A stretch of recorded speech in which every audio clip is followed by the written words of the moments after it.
Мы команда політв'язнів Ре Беларусь. Вы вот с этим плакатом ходили на митинг. Да. Ми з цим плакатом ходили на мітинги, і ви бачите, зараз у нас шмат ще плакатів. Там люди, які сидять вельми довго, і кому дали великі сроки. Ми не змогли усіх розмістити, тільки тих, хто справді великі сроки, терміни отримав. І ми сподіваємося, що вони все-таки не досидять свої сроки, вони повинні вийти раніше. Мы вельми этого хотим, мы готовы змагаться за это. И, Сергей, вы были в 2020 году близки с народом, выходили с народом на контакт, и потому вас подтримали. Это треба. Выздоравливайте, и мы вас чекаем, вельми чекаем. Спасибо. Спасибо, батюшка. Друзья, я желаю, чтобы каждый политически заключенный в Беларуси, вот так же, как я, встретился с вами и сфотографировался со своим вот этим плакатом здесь и в Вильнюсе, и в других городах, чтобы все они вышли живы. Сергей, мы команда Ре Беларусь, вы говорили, что нужно собрать команду, но у нас уже есть команда политвязней, около 30 человек Ре Беларусь, мы не остыли, мы все время работаем, горим, мы хотели бы очень приватной встречи с вами, очень переживаем за ваше здоровье, вы займитесь сначала здоровьем, чтобы вы вернулись, чтобы вы с нами были здоровыми, и чтобы мы смогли сломать этот режим, вот, наш символ. Сергій, я былы палітвязень, віншую цябе з вызваленнем. Я разумею твоє пачуццё, таму што калі выйшаў таксама. Яшчэ ў 2020 годзе я быў прыхільнік радыкальнага супраціву. Яшчэ тады, калі людзі абралі мірную рэвалюцыю, тады я сказаў: мірная рэвалюцыя сустрэне нас усіх тут, на плошчы.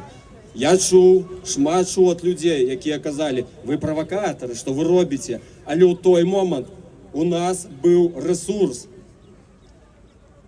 І радыкальная рэвалюцыя магла здарыцца. Але не атрымалася, на жаль, таму што людзі абралі мірны шлях. Па-другое, беларусы, загляньце ў свае кішэні. У вас жа ж, напэўна, там ляжыць пашпарт з лукашыскай анучай і гербам капуста, так званым. Пашпарт новай Беларусі. Я разумею, зараз будзе хейт. Гэта сувенір. Так, гэта сувенір на дадзены момант. Давайте разом зробім яго легітымным пашпартам новай Беларусі. Жыве Беларусь! Жыве Беларусь! Дякую. У меня, кстати, такой есть уже паспорт. Я хотел сказать, выразить огромную признательность всем, кто пришел сегодня поддержать лидера Сергея Тихановского. Я писал письма в тюрьму, получил от Сергея 3 письма, потом сидел с ним вместе в СИЗО номер 3. И вот первое письмо, которое я получил, это декабрь 2020 года. Привет, Илья, если надо ответ, подписывай обратный конверт. Я в целом норм. Здоровье также, дух отлично.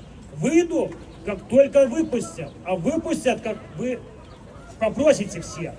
До встречи, верю в лучшее. Верим, можем, переможем. Обовязково переможем. Мы все каждое воскресенье ходили, в том числе Сергей своим плакатом просили у Бога и у всех просто. И выпустили. И сейчас новый верш, я не буду говорить, чей верш, он был полученный, посвящается тебе, Сергей. Спасибо. Укорнили жудасных нягод, калі надзея амаль няма. Прывёў ты 5 адчайных год, у пекле турмаў нездарма. Такі табе дастаўся лёс, што мала хто бы змог сцярпець. Ты катаванні перанёс і змог адрынуць страх і смерць. Ты на свабодзе, наш герой, цябе мы ледзьве пазнаем. Што каты зробілі з табой, каго прывезлі наўзаем. Нас душаць слёзы у горле ком ад тваіх шырых смелых слоў. Ад споведзі ускіпае кроў. Ты фенікс, што ўзняўся зноў, а повед твой у сэрца стрэл. якая шчырасць, моц, любоў. Рашучы позірк і давер, і ты натхняеш нас ізноў. Хоць нам балюча, але мы усё захапляемся табой. Узор нязломнай барацьбы, ты непахісны наш герой. Жыве Беларусь, свабоду палітвязням! Свободу политвязням! Свободу политвязням! Свободу политвязням! Можно я поставлю тоже с этой фотографией Николая Викторовича Статкевича?